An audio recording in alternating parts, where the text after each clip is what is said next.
stop eating your vegetables. I know how that sounds, but I need you to ignore the advice you've heard your entire life and look at what is actually sitting in your kitchen. The produce in your fridge isn't a collection of toxins. The issue is a growing friction between those foods and the changing machinery of your body. Standard nutritional guidelines usually assume the metabolism and gut robustness of a 30-year-old. For someone over 60, following that same advice often leads to slow, creeping damage. Biology dictates 3 critical functions decline as we age: kidney filtration, stomach acid, and gut barrier integrity. Once you pass 60, this gap creates a bottleneck. Raw superfoods now cause fatigue, joint stiffness, and digestive issues that people simply blame on getting older. We can avoid this by mapping 5 specific vegetables to the exact medical vulnerabilities they aggravate in an aging system. Sustaining your health after 60 requires trading the convenience of raw staples for preparation methods that respect your current biology. Raw spinach is practically a health food icon, loaded with iron and vitamin K. However, it presents 2 specific risks for the over 60 demographic. The leaves are packed with oxalates. While a young body eliminates these compounds efficiently, aging kidneys often operate at a reduced capacity and struggle to clear them. When these oxalates linger, they bind to calcium in your urine to form painful kidney stones. There is also a medication conflict. Spinach is high in vitamin K1, which aids blood clotting. For the millions of people over 60 taking blood thinners like warfarin, inconsistent spinach consumption causes dangerous fluctuations in medication effectiveness. This chart maps the necessary response. If you have declining renal function, you risk stones. If you take blood thinners, you risk interference. Both profiles require the same pivot: sauté or cook your spinach.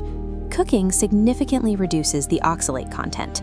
It ensures you get the nutrients you want without the renal or cardiovascular strain. Corn carries a wholesome reputation, but its metabolic cost is often higher than older adults realize. Nutritionally, corn acts more like a grain than a vegetable. An ear of corn contains up to 30 grams of carbohydrates and a glycemic index that spikes blood sugar levels rapidly. Your pancreas has been managing blood sugar for 6 decades, and insulin sensitivity often declines with age.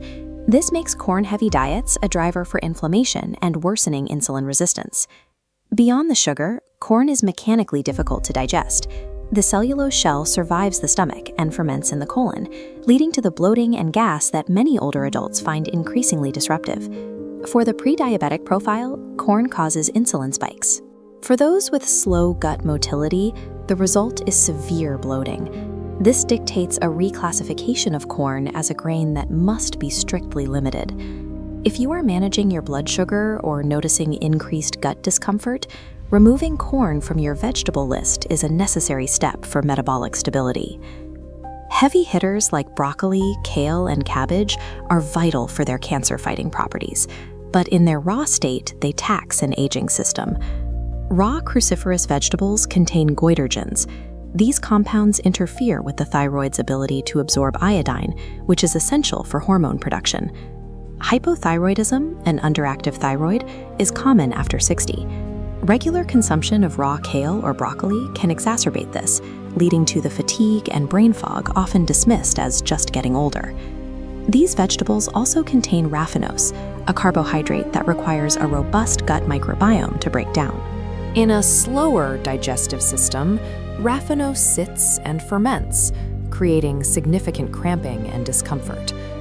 Our map shows the direct links. Hypothyroidism leads to iodine blocking, while slow digestion causes fermentation. Both paths point to roasting or steaming as the mandatory solution. Applying heat deactivates the goitrogens and breaks down the difficult carbohydrates.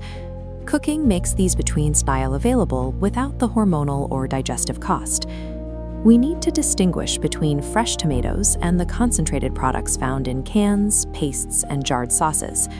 Concentration increases acidity. After 60, the lower esophageal sphincter, the valve that holds back stomach acid, often weakens. High-acid canned tomatoes frequently trigger the heartburn and sleep disruption associated with GERD. Then there is the risk of BPA exposure. Many can linings contain bisphenol A, an endocrine disruptor that mimics estrogen. The high acidity of tomatoes actively leaches this chemical from the can into the food. This exposure is particularly concerning when hormonal balance is already shifting and the body's ability to detoxify has decreased. If you deal with reflux, the consequence is esophageal irritation. If you are managing hormonal shifts, the consequence is BPA exposure. Both profiles require a pivot to fresh tomatoes or those sold in glass jars. Moving away from the budget convenience of aluminum cans protects your digestive tract and preserves your hormonal health. The final category is the most controversial, the nightshade family, which includes daily staples like white potatoes, peppers, and eggplant. To understand why these hit number 1, we have to look at the gut lining. When this barrier thins with age, it allows compounds to leak into the bloodstream that normally wouldn't be there. Nightshades contain alkaloids like solanine and capsaicin. In susceptible individuals, these compounds promote intestinal permeability, commonly called leaky gut. Once these molecules enter the bloodstream, the immune system flags them as invaders and mounts a systemic inflammatory response. This inflammation is insidious. It isn't immediate, meaning people often live with chronic joint stiffness for years without ever connecting it to their diet. For those with arthritis or chronic joint pain, the consequence of nightshade consumption is systemic inflammation. The only way to test this is a 2 to 3 week elimination.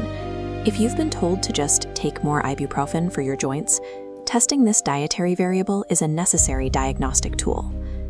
A thriving life after 60 demands a shift towards strategic intent. It means matching the foods you love to the specific requirements of your current biology. Applying heat often acts as an equalizer.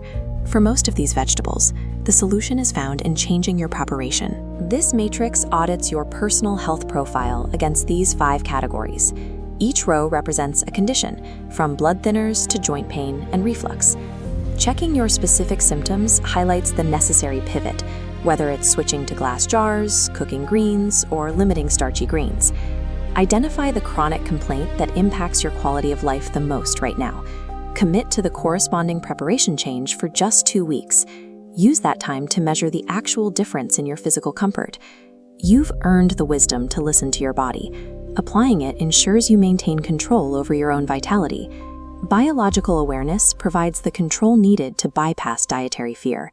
When you adjust your nutrition to match your biology, a thriving body after 60 becomes a reality. Take care of yourselves.